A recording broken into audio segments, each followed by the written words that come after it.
Next हम लोग का देखिए टेलीस्कोप इन न्यूज़, कौन कौन से टेलीस्कोप्स न्यूज़ में थे तो देख लेते हैं। पहला हम लोग का मेजर एटमॉस्फेरिक चेरेनकोव एक्सपेरिमेंट या मेस।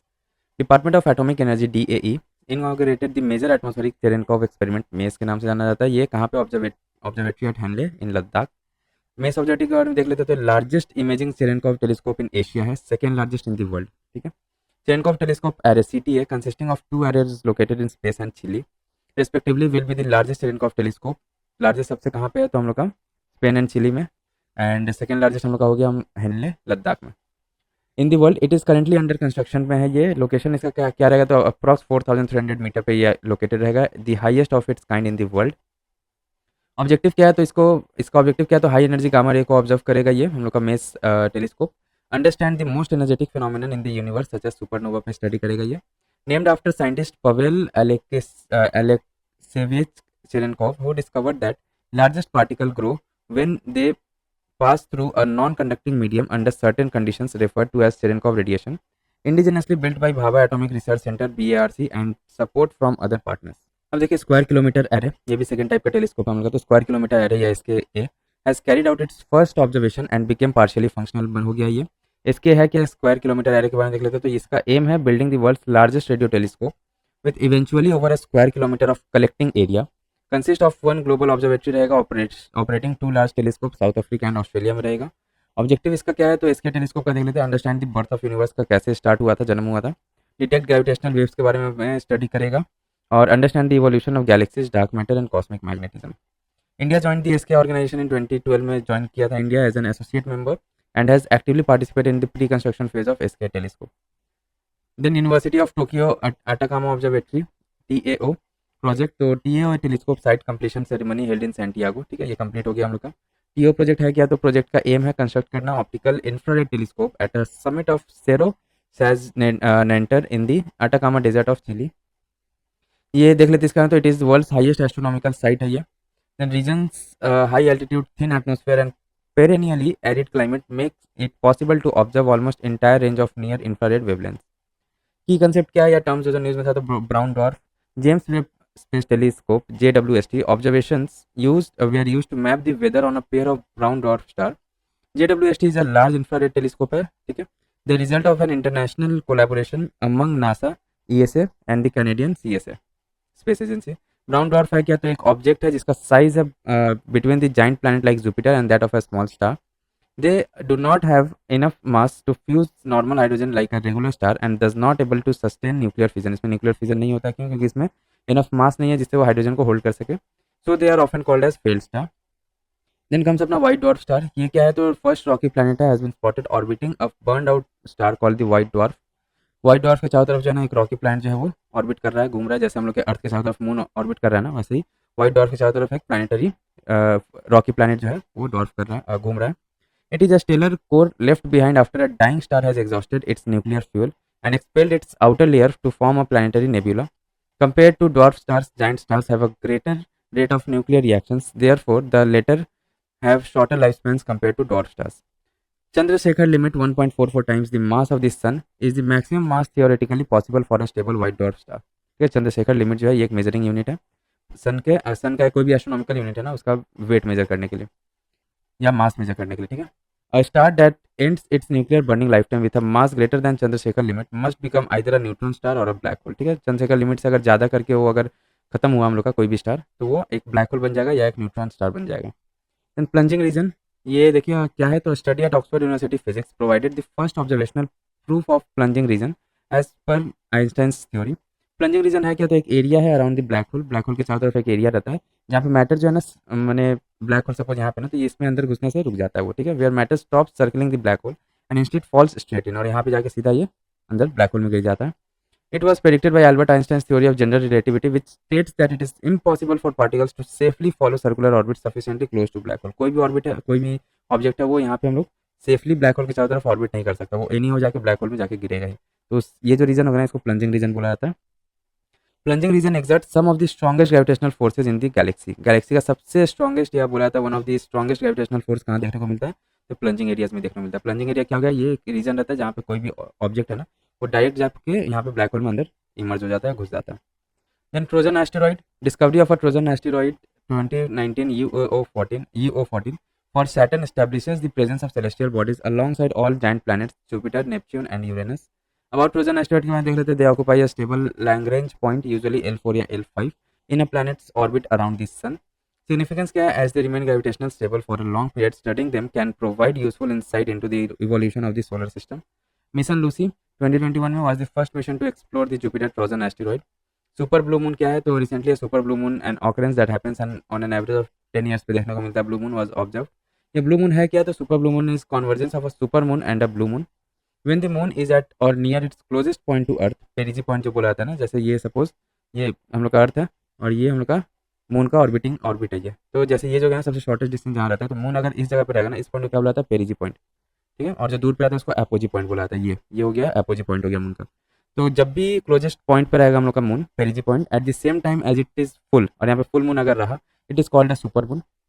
क्योंकि जो मून है ना वो बहुत बड़ा साइज में दिखेगा. एक्चुअल में साइज जो हम लोग को नॉर्मल अगर दिखता होगा ऐसा ना, तो पेरिजी पे रहेगा और फुल मून रहेगा ना, तो हम लोग को ऐसा साइज दिखेगा मून का. There are two types of blue moons. एक होता है monthly blue moon occurs when a full moon is seen twice in a single month. और एक सीजनल ब्लू मून होता है जब वो ऑकर होता है 4 full moons in a single season instead of an usual 3. Usually 3 होता है, लेकिन कभी कभी अगर 4 दिख जाता है तो उसको सीजनल ब्लू मून बोला जाता है. अब देखिए अदर इंपॉर्टेंट न्यूज़ कुछ था, तो वो हम लोग देख रहे थे. Rumi 1 India's first reusable hybrid rocket named Rumi 1 launched. ये लॉन्च हो गया हम लोग का पहला हाइब्रिड रॉकेट जो रूमी 1 के नाम से जाना जाता है. ये है क्या? रूमी 1 तो developed by Tamil Nadu based startup space zone India. SGI जो है ना, ये एक स्टार्टअप है, ये डेवलप किया है रूमी 1 को. कहाँ पे? तमिलनाडु में. Collaboration with Martin group. Carried 3 cube satellites and 50 pico satellites which will collect data on climate change. Pico satellite क्या होता है? एकदम स्मॉलेस्ट सैटेलाइट, ऐसा बॉक्स जैसा बना रहता है ये. ठीक है. Cube satellite are a class of nano satellite weighing between 1 से 10 kg तक का रहता है क्यूब सैटेलाइट. और pico satellite typically weighs between 0.1 and 1 kg. सोचिए 1 kg का सैटेलाइट रहता है, एकदम छोटा छोटा आपका ऐसे स्मॉल क्यूब्स में रहता है. फीचर्स क्या है इसका? तो hybrid rocket engine usage a combination of solid and liquid propellant इसमें यूज़ किया जाता है to improve efficiency and reduce operational cost. Environment friendly है ये. Rumi is 100% pyrotechnic free and 0% TNT. Then reusable rocket है ये. reusable rocket release the payload, land back on the earth and can again be launched with a new payload. Benefit क्या है इसका? Cost saving करता है, about up to 65% cheaper रहता है नया रॉकेट बनाने से. रिड्यूसेस स्पेस डेब्रिस भी यहाँ पे कम होता है, क्योंकि अगर पेलोड ऊपर जाके वहाँ पे अगर लॉन्च व्हीकल जो है ना वो अगर वहाँ डिस्ट्रॉय हो तो फिर उससे क्या होता है? स्पेस डेब्रिस भी वहाँ पे बढ़ जाता है. तो स्पेस डेब्रिस भी कम करता है इससे. And increase launch frequency. और जल्दी जल्दी हम लोग क्योंकि दोबारा से एक नया रॉकेट या लॉन्च व्हीकल बनाने की जरूरत नहीं है, इसी से हम लोग फिर दोबारा लॉन्च कर सकते हैं. देन स्पेस बेस्ड सर्विलियंस क्या है? तो cabinet committee on security CCS has approve the third phase of space based surveillance SBS project या 3 for better land and maritime domain awareness for civilian and military application. अभी है कि SBS 3 project तो successor है SBS 1 का जो 2001 में initiate किया गया था, एंड SBS 2 जो 2013 में स्टार्ट किया गया था. Cartosat 2A, Resat 2, Eros B, Resat 2A, etc. satellites were launched during SBS 1 and SBS 2. SBS 3 includes 52 satellites in low Earth orbit (LEO) and geostationary orbit (GEO) for surveillance. Then the new fleet of satellites will be at different orbit based on artificial intelligence AI and will be able to interact with each other in space to gather geo intelligence on the Earth. When a satellite in GEO 36,000 km detects something, it can request a closer look from a satellite in LEO 400 to 600 km, providing more detailed information. 3 services will be dedicated satellites for their land, sea and air-based mission. अभी है क्या SBS देख लेते हैं इसका. तो ये involve the use of satellite and other space assets to monitor. क्या करेगा? मॉनिटर करेगा, collect data on object and activities in space and on Earth. SBS system are used primarily for national security, space situational awareness, etc. The US has the most extensive network, including systems like the space-based infrared system (SPIRS) and the upcoming next-generation overhead persistent infrared next-gen OPIR satellite. Then comes Van Allen radiation belt. यह है क्या? तो Polaris Dawn mission PDM जो है completed the world's first private spacewalk. Polaris Dawn spacecraft has traveled through Earth's region of high radiation, that is the South Atlantic anomaly and Van Allen radiation belt, to study space radiation impact on human health. Van Allen radiation belt का देख लेते हैं. Discover हुआ था 1958 में by astrophysicist James Van Elon.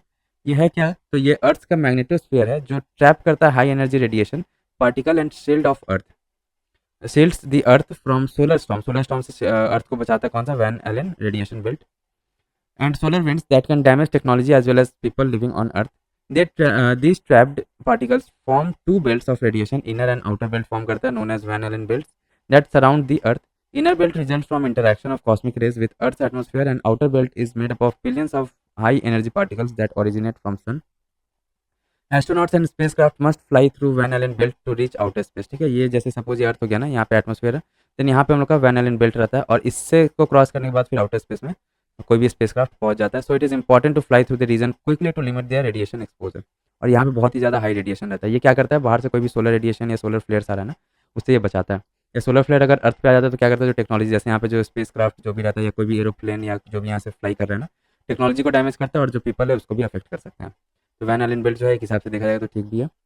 South Atlantic anomaly, तो a geographical region है over the South Atlantic Ocean where the inner Van Allen radiation belt extends down particularly close to Earth. सबसे क्लोज यहाँ पे रहता है हम लोग यहाँ पे साउथ अटलांटिक एनोमली में। Then this leads to highly increase level of ionizing radiation and related impacts on spacecraft in LEO, low Earth orbit. ठीक है, देन कम्स अपना स्पेस स्पाई और reconnaissance satellite. South Korea puts the second military spy reconnaissance satellite successfully into orbit. ये होता क्या है spy satellite, तो देखिए provides intelligence information on the military activity of foreign countries का मिलिट्री एक्टिविटी को टारगेट करने के लिए या नज़र में रखने के लिए ये किया जाता है। तो साउथ कोरिया इसको बनाया है। Then can be either a communication satellite भी इसको यूज़ किया जाता है और an Earth observation satellite. Major types कितने टाइप का होता है, तो optical imaging satellite, they have light sensors that detect missile launches and see enemy weapons on the ground. Radar imaging satellite, they can observe the Earth using radar technology even during cloud cover. Signals intelligence और ferret satellite, they capture the radio and microwave transmissions. Then comes अपना space tourism है क्या है, तो space startup Blue Origin has announced that Gopi Thotakura will be part of its New Shepard 25th mission NS-25 mission. Space tourism है क्या, space tourism is the commercial practice है जिसमें सबको प्राइवेट इंडिविजुअल्स को स्पेस फॉर रिक्रिएशनल एडवेंचर और leisure purpose के लिए लेके जाया जाएगा। कितने टाइप्स का, तो एक होता है सब ऑर्बिटल और एक होता है ऑर्बिटल। सब ऑर्बिटल में क्या होता है, it passengers are taken between 50 to 70 miles तक लेके जाया जाएगा पैसेंजर्स को above earth crossing the Karman line. Karman line है क्या, तो एक बाउंड्री है जो 100 किलोमीटर्स पे रहता है, इसके अबव में above means sea level that borders Earth atmosphere and beginning of space. Then orbital in it passenger are taken significantly above the Karman line. Orbital में कार्बन लाइन के ऊपर लेके जाया जाएगा।